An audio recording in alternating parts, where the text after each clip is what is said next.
नेताजी इस धरती पर गरीबों के, मजदूरों के, किसानों के, नौजवानों के, महिलाओं के भगवान थे।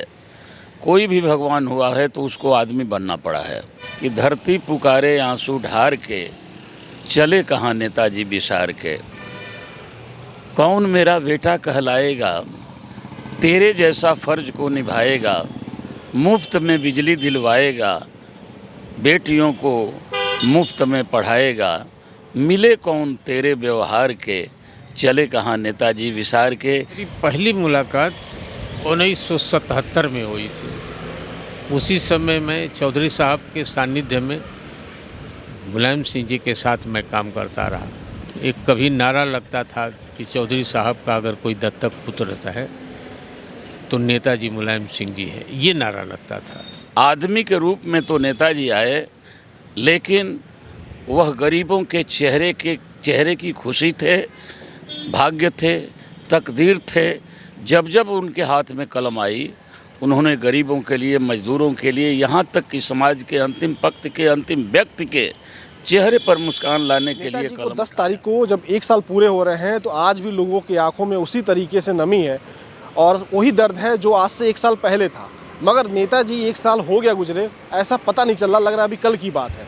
और पिछड़ों, दलितों, अल्पसंख्यकों की आज जो आवाज़ मजबूत हुई है, चाहे वह किसी सदन में हो, चाहे ज़मीन पर हो या उत्तर प्रदेश की किसी कोने पर हो। अगर उत्तर प्रदेश की बात करें तो उसमें मुलायम सिंह यादव जी का सबसे बड़ा योगदान है और उनके साथ काम किए कुछ लोग हमारे साथ मौजूद हैं। काशीनाथ जी से लेकर तमाम लोग, सांसद जी हमारे साथ मौजूद हैं। हम आपसे जानना चाहेंगे, 1 साल हो गए नेताजी को गए। धरतीपुत्र नेताजी को यूँ ही नहीं कहा जाता था, सब लोग जानते थे। पिछड़े, दलित, अल्पसंख्यक, आज हम लोग जो आवाज़ उठा पा रहे हैं, बोल पा रहे हैं, अपना हक ले पा रहे हैं, उनका उसमें बहुत बड़ा योगदान रहा। तो आज कैसे आप लोग याद कर रहे हैं नेताजी को? सबसे पहले तो आपको, आपके चैनल को बहुत बहुत शुभकामनाएं। और जहाँ तक नेताजी की बात है, नेताजी इस धरती पर गरीबों के, मजदूरों के, किसानों के, नौजवानों के, महिलाओं के भगवान थे। कोई भी भगवान हुआ है तो उसको आदमी बनना पड़ा है। चाहे राम हो, कृष्ण हो, गौतम हो, गोविंद हो, जो भी भगवान हुआ आदमी के रूप में आया। वैसे ही आदमी के रूप में तो नेताजी आए, लेकिन वह गरीबों के चेहरे की खुशी थे, भाग्य थे, तकदीर थे। जब जब उनके हाथ में कलम आई, उन्होंने गरीबों के लिए, मजदूरों के लिए, यहाँ तक कि समाज के अंतिम पंक्ति के अंतिम व्यक्ति के चेहरे पर मुस्कान लाने के लिए कलम उठाया। और नेताजी बरसों में नहीं, हजारों सदियों में कोई मुलायम सिंह पैदा होता है। हम मुलायम सिंह को, नेताजी को सच्ची श्रद्धांजलि देते हुए हम भगवान के रूप में देखते हैं। और जिस तरीके से दूसरे भगवान की पूजा होती है, आने वाले समय में सारे गरीब पूजनीय नेताजी को भगवान मान करके उनकी आरती करेगा, पूजा करेगा। कुछ अगर आप, कई सारी आपकी कविताएं हैं, कई सारे गाने हैं, नेताजी के लिए अगर आप कुछ कह सकें अपने आवाज़ में। भाई, अभी तो कल ही माननीय राष्ट्रीय अध्यक्ष जी ने नेताजी की हमने एक नई श्रद्धांजलि लिखा है और गाया है, उसका उद्घाटन उन्होंने किया कि धरती पुकारे आंसू ढार के, चले कहाँ नेताजी बिसार के।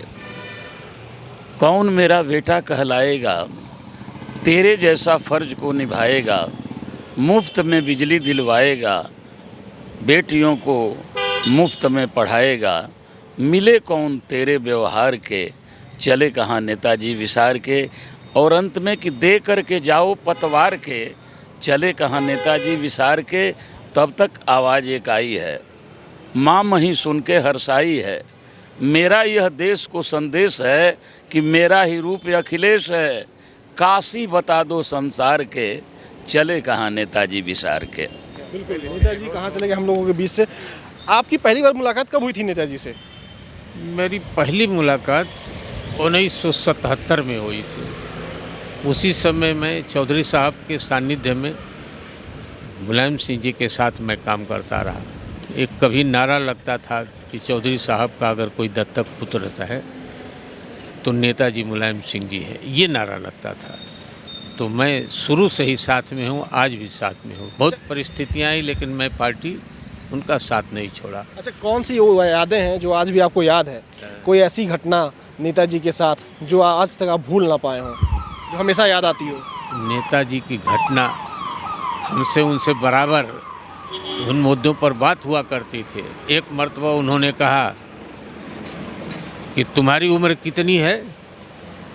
तो आज से 5 बरस पहले तो हमने कहा कि हमारी उम्र करीब 78 वर्ष है। तो ये उन्होंने कहा कि तुम हमसे बड़े हो। तो हमने कहा सर मैं तो आप मेरी उम्र पूछे हैं तो मैं अपनी उम्र को बताता हूँ, आपकी उम्र को नहीं बताता हूँ। तो उन्होंने पीठ ठोका कि ठीक है ठीक है। मैं नेताजी के सानिध्य में गाजीपुर ज़िले में जितनी भी मीटिंगें हुई और बैकवर्ड की जो लड़ाई, मंडल आयोग की लड़ाई लड़ी गई, उसमें हम लोगों ने सर्व भूमिका निभाई। और आज नहीं है वो सच्चे माने में वो गरीबों, किसानों, मजबूर, बेज़ुबान लोगों के सच्चे हितैषी थे। उनकी जब बात होती थी तो उनके आँखों में आंसू आ जाता था कि क्या हम लोग इसको दूर कर पाएंगे कि नहीं। लेकिन अंत तक उन्होंने निर्णय लिया कि नहीं भाई, हम इनकी सुख सुविधा और इनके उत्थान के लिए लड़ता रहूँगा। ये शब्द उन्होंने मुझसे कहा। अच्छा, आपकी पहली बार मुलाकात कब हुई नेताजी से? नेताजी से पहली बार मान्यवर कांशीराम जी ने हमको MLC 94 में बनाया था और उन दिनों गठबंधन की सरकार थी और नेताजी का कार्यक्रम लगा था गाजीपुर के मोहम्मदाबाद विधानसभा क्षेत्र में। तो उनके स्टेज पर खड़ा होकर के मैं उस समय MLC हो गया था, गीत गाया था और एक बात उनसे कहा था। कौन सी गीत थी उस वक्त? भाई उस वक्त गीत मैं व्यवस्था परिवर्तन की गाता था। क्या हुआ उसके बाद? फिर जिनके खिलाफ हम गाते थे वही बहुजन समाज पार्टी में आना शुरू हो गए।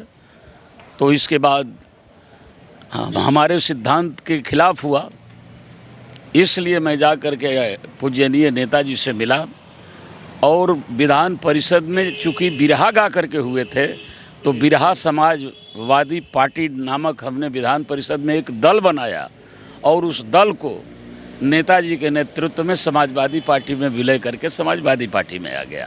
देखिए, ये पुराने लोग हैं, आप नेताजी को याद कर रहे हैं और हम सब याद कर रहे हैं क्योंकि वो ऐसे व्यक्ति थे, वह पिछड़े और दलित, अल्पसंख्यक और हर वर्ग के लिए, खासकर उत्तर प्रदेश के लिए उन्होंने जो काम कर दिया। आने वाला जो भविष्य है वो पिछले इतिहास को याद करेगा और उस इतिहास को याद करके आने वाले समय में जो सही कदम होगा सामाजिक न्याय को लेकर उसको आगे बढ़ाएगा। आपको क्या लग रहा है सामाजिक न्याय को लेकर? आपको क्या लग रहा है कि सामाजिक न्याय की जो लगातार लड़ाई चल रही है, जाति जनगणना की, जो नेताजी का सपना था, वो कब तक पूरा हो पाएगा? क्योंकि यह भी सवाल है कि उत्तर प्रदेश में जाति जनगणना कब हो पाएगी। नमस्कार।